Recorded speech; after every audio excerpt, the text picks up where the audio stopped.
Today, Daniel Coit Gilman, the first president of Johns Hopkins University, helped introduce what could have been the birth of a premier educational institution to the city of Baltimore, Maryland. Through his inaugural address, Gilman proposed a new idea in the purpose and mission of higher education within American society. Despite the optimism of Gilman and the crowd gathered, he failed to understand the reality of its purpose and clouded the effectiveness of the institution with the mention of expanding the role of women at Johns Hopkins.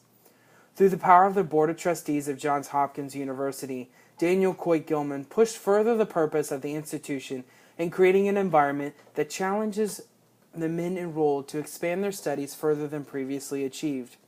Within his brief but clear mention of his intentions to include women into the vigorous halls of academia, Gilman began his rebellious deviations from the Board of Trustees. The hidden agenda of Gilman is made clear that with his intentions to allow Johns Hopkins to cater to the inferior needs of women's education, he has compromised the future of the university. I do not negate the need for the education of some women, but I do not understand why women would need to involve themselves in the academic fields of men. The place of women in education should be motivated by the need to create better mothers and wives and adhere to the roles that society has set for them. What Gilman fails to understand is that the inclusion of women into the male education setting allows for the distraction of both men and women in academic learning.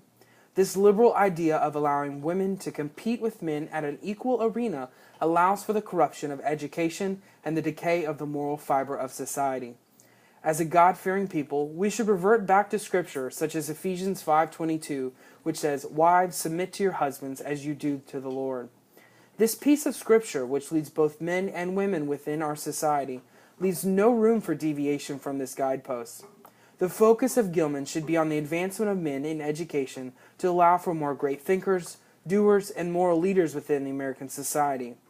We fail to continue to compete with the great minds of Europe because men like Gilman distract from the people who need the education, men. Based on the ideas that were established by Gilman today, the university's possibility of greatness has already been diminished by the distraction of the president. The Board of Trustees and the people of Maryland should step into action to preserve the rightful roles of men and women in education by reining in the new mouthpiece that has spoken so clearly. If Gilman has any hopes to establish a fruitful impact on the university and community, he should educate himself on what society expects and desires for education. Living vicariously through such lofty and ignorant goals will only lead to failure. Gilman should take his own advice and allow for the advancement of individual scholars, by whom their excellence will advance the sciences they pursue, and the society where they dwell, by focusing on educating men to lead this great nation.